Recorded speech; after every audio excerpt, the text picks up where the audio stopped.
Prezado cliente, o presente vídeo foi elaborado para apresentar um manual de procedimentos para atender a necessidade de sua empresa de enviar os eventos de saúde e segurança do trabalho para o E-Social. Primeiramente, o que é o E-Social? O E-Social foi criado pelo Decreto 8.373 de 2014, que instituiu o sistema de escrituração digital das obrigações fiscais, previdenciárias e trabalhistas. Trata-se de uma nova forma de enviar ao governo, quer dizer, Ministério do Trabalho, Receita Federal, Previdência Social e Caixa Econômica Federal, que é a gestora do FGTS, as informações trabalhistas, fiscais e previdenciárias para um único banco de dados do governo.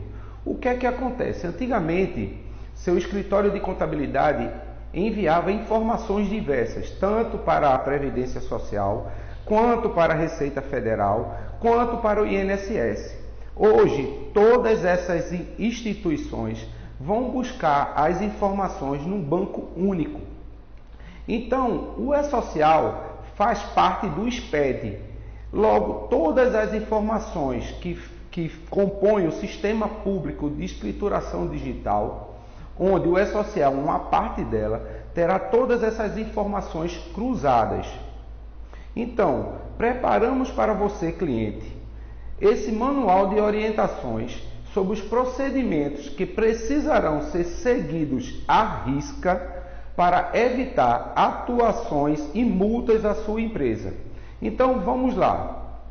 Quais são os 3 eventos de saúde e segurança do trabalho que serão enviados ao E-Social? Primeiramente, temos o S2210, que chama-se Comunicação de Acidente do Trabalho. Esse evento, ao nosso ver, deveria ficar ao cargo da sua empresa que faz a gestão do seu RH, tendo em vista que ele está ligado a outro evento paralelo que se chama o afastamento temporário. Então, no presente vídeo, a gente vai abordar sobre como atender ao evento S2220, que fala do monitoramento da saúde do trabalhador, e do S2240, que trata das condições ambientais do trabalho. Então, eu queria que vocês ficassem atentos à questão que o E-Social não criou nenhum tipo de legislação nova. Ele é apenas uma forma de enviar dados. Logo, se você vai contratar e enviar um evento de admissão anterior a esse evento de admissão, conforme legislação trabalhista, deverão ter sido feitos os exames complementares, se necessário, e emitido o atestado de saúde ocupacional do seu trabalhador. Se um trabalhador seu for gozar férias, sua equipe tem que estar preparada para verificar que, se durante esse afastamento não existe exames e ASUs a serem emitidos, ou seja, a serem realizados. E toda contratação, mudança de função, afastamento, demissão deve ser informada quanto? Pontos importantes na preparação para o E-Social que merecem atenção. Primeiramente, vamos ver antes da admissão ser efetivada. Você deve providenciar os exames complementares conforme o seguinte. Vamos admitir que você tenha frentistas, chefe de pistas, gerente de posto, ou seja, todos aqueles que entram em contato com derivados de petróleo. Então, antes do seu funcionário, futuro funcionário, ser enviado para a contratação, ou ser contratado, você necessita fazer hemograma completo com contagem de plaquetas e reticulócitos, lembrando que esses hemogramas ele tem uma periodicidade semestral, dosagem urinária de ácido hipúrico e dosagem urinária de ácido metilhipúrico. Esses dois ele tem uma periodicidade anual. Eu gostaria de frisar uma observação. Como uma publicação da Fundacentro verificou que para valores de benzeno abaixo de 3%, não era necessária a realização da dosagem do ácido transmucônico, e nossa gasolina tem no máximo 1% de benzeno em sua constituição, então verificamos que não se tem por que realizar tal exame. Vamos falar agora do motorista de caminhão-tanque. Olhe, além dos exames descritos acima, a gente necessita acrescentar a audiometria, porque todo motorista de caminhão já tem uma legislação consolidada sobre isso. Ele, como trabalha com motores ao lado, dirigindo, ele necessita fazer um acompanhamento audiológico. Só que, importante, para a conferência de caminhão-tanque, conforme NR35, tendo em vista que o seu motorista ou qualquer outro funcionário que seja designado para essa tarefa, devemos acrescentar os seguintes exames: acuidade visual, eletroencefalograma, eletrocardiograma, glicemia e jejum e audiometria.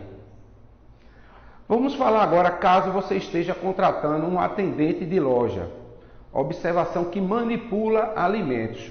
Veja, pela legislação trabalhista, você não tem como nenhuma recomendação. Ele não está sujeito a nenhum agente químico, agente físico que necessite algum exame complementar anterior.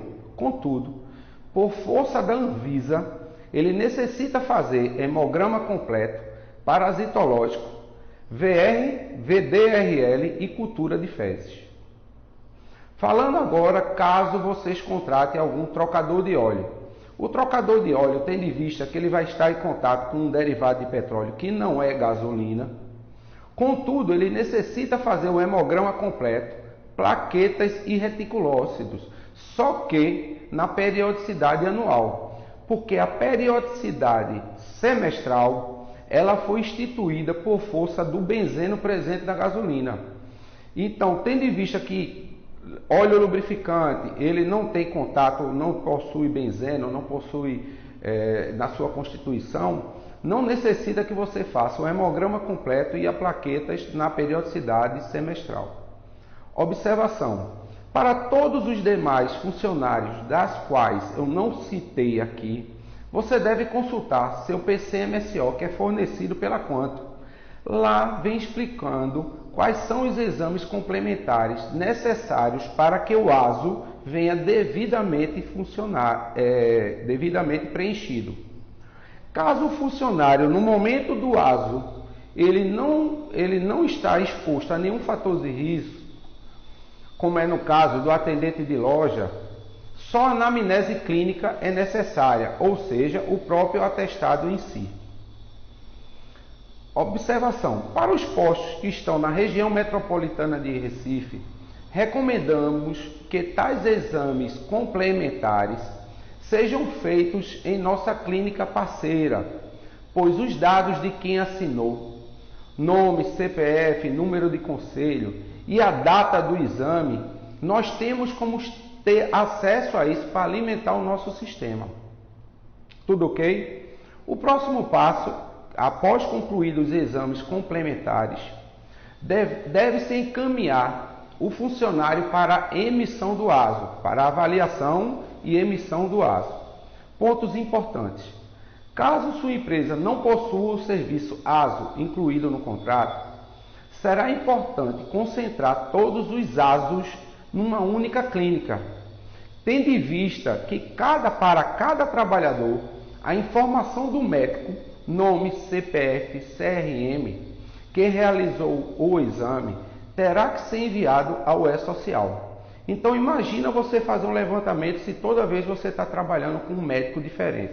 Iria complicar demais o envio consolidado desses dados. Lembre que a data do exame complementar tem que ser anterior ou no máximo no mesmo dia à data do ASO, principalmente no caso do ASO admissional. Gostaria de frisar que a maioria das clínicas não tem a necessidade de que você contrate a clínica para fazer o exame complementar e ela lhe forneça esse exame. Isso é proibido. A clínica deve, de posse do exame complementar, no momento do ASO, entregar uma via que pode ser até enviada por e-mail ao seu funcionário.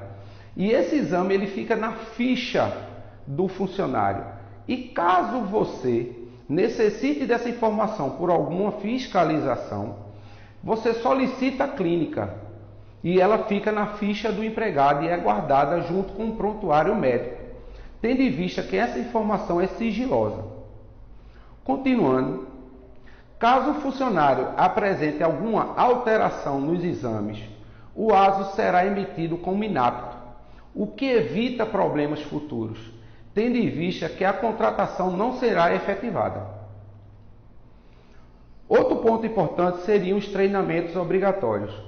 Gostaria de frisar que o evento treinamento foi excluído da versão atual do E-Social, que é uma versão simplificada. Mas ele estava na versão inicial. Então, logo, no futuro, muito provavelmente, ele irá retornar, até porque ela é uma obrigação trabalhista.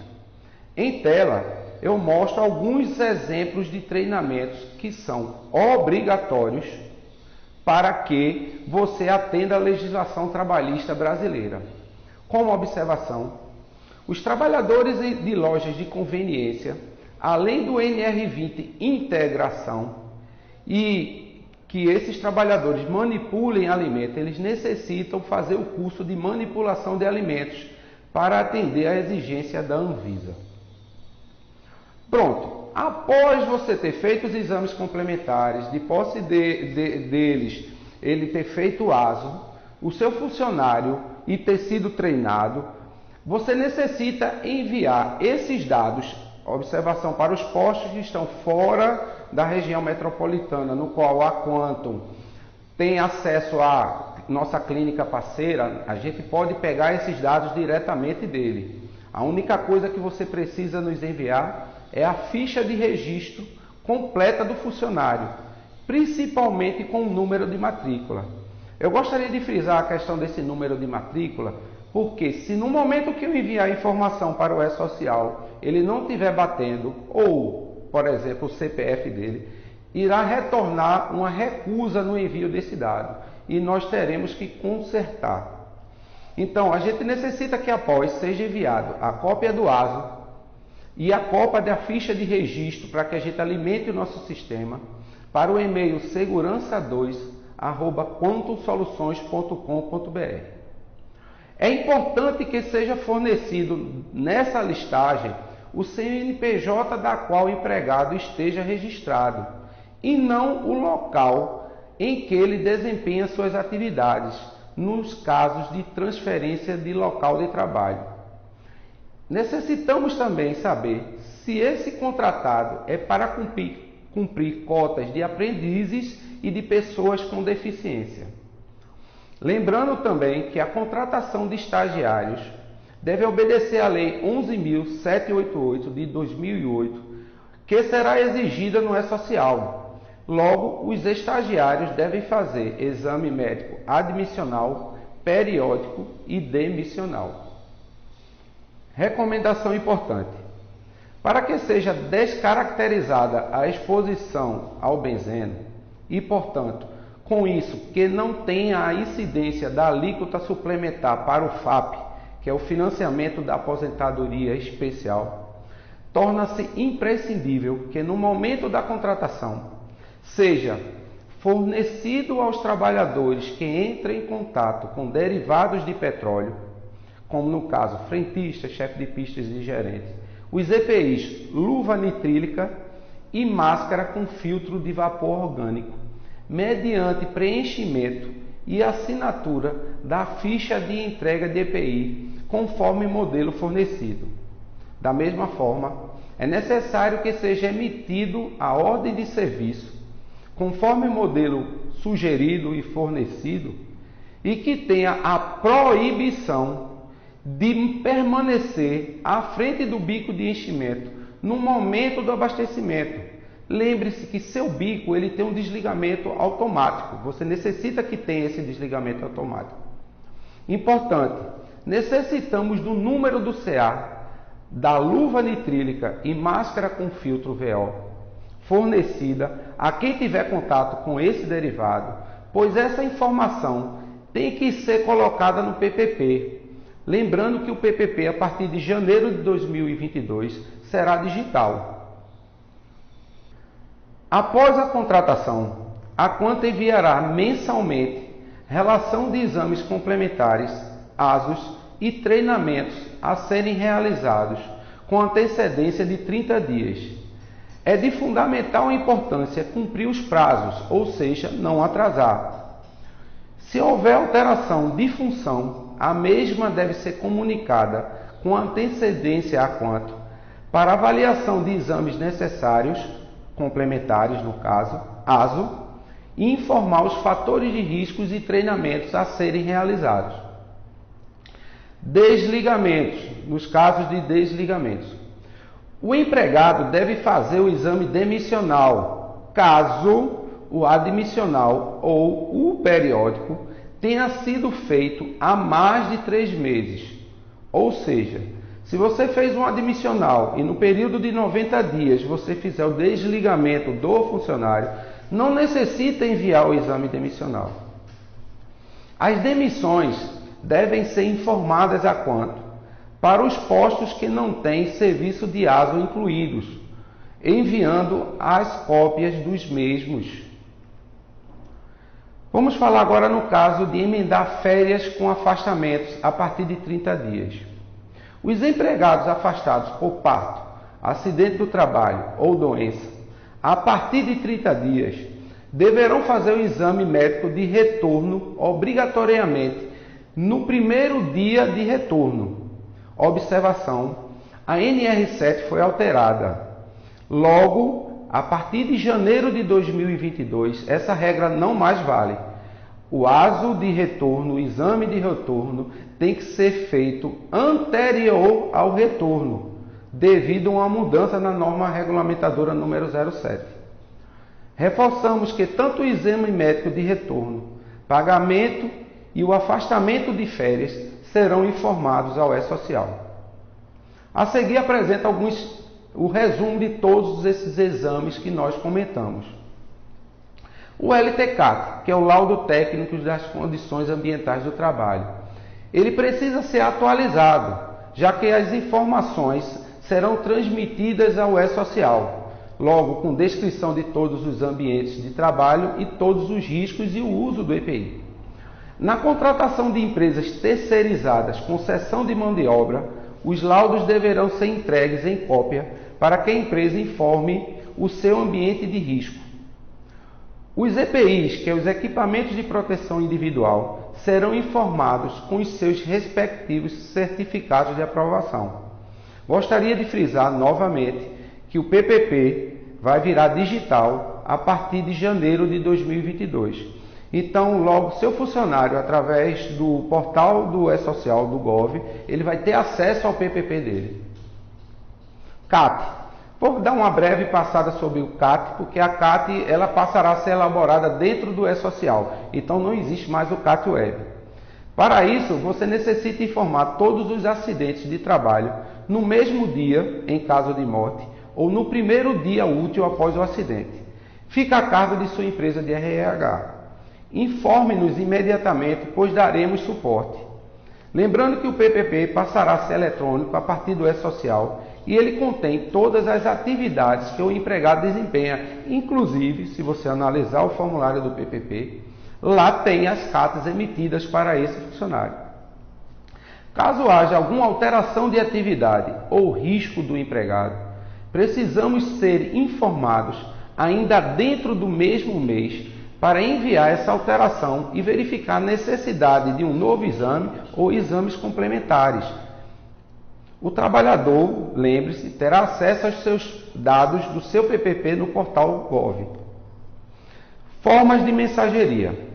A gente precisa definir quem fará a transmissão desses laudos ao E-Social. Para a contabilidade transmitir, que no caso seria a primeira forma, é necessário que a Quanto encaminhe os eventos dentro dos prazos e nos formatos exigidos. Então, primeira opção, a Quanto envia diretamente ao E-Social, o S2220 e o S2240. Com isso, o nosso programa fará todo o controle de não conformidades. O que é isso? Se der algum erro, o E-Social enviará um arquivo informando que não foi aceita por motivo, dependendo do erro, a gente saberia identificar qual foi. Aí é um número de matrícula errado, é um número de CPF errado, ou a função que foi nos passada não é mais a função que o trabalhador esteja exercendo, ou o CBO dele. Observação: para essa opção é necessário e fundamental que seja fornecida uma procuração no portal do ECAC, autorizando a quanto ao envio única e exclusivamente desses eventos. E a segunda opção é onde a quanto envie os eventos à sua empresa de recursos humanos.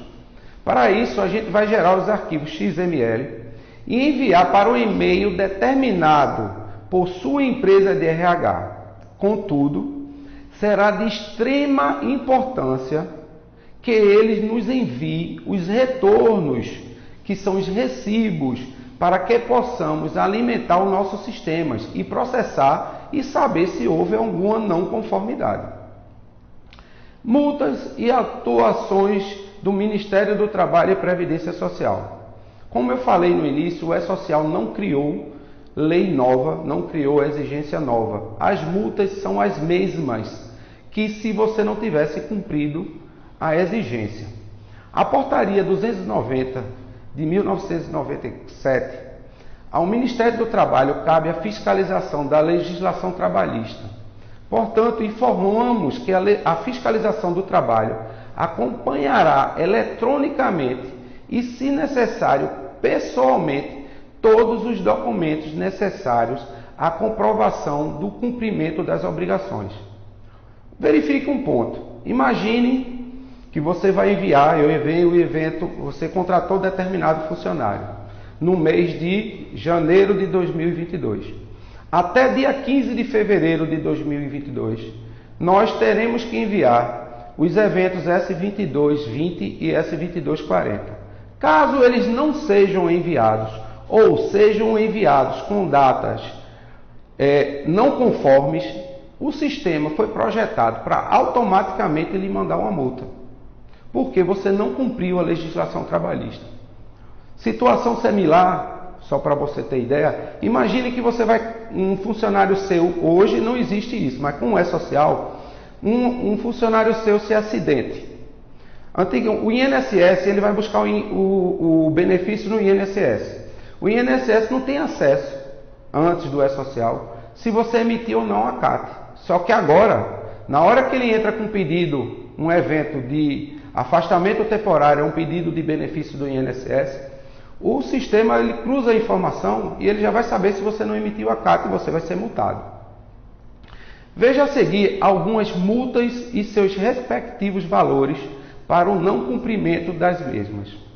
Em caso de infrações previdenciárias, temos multas variando de R$ 300,49 a R$ 228.402,57. Basta consultar o site da Previdência Social. Em caso de medicina do trabalho, quer dizer, não fazer os exames médicos, a multa varia de R$ 402,53 a R$ 4.025,33. Para comprovar isso, basta consultar a norma regulamentadora número 07. Não fazer os laudos de segurança do trabalho, multa de R$ 670,89 a R$ 6.708,59.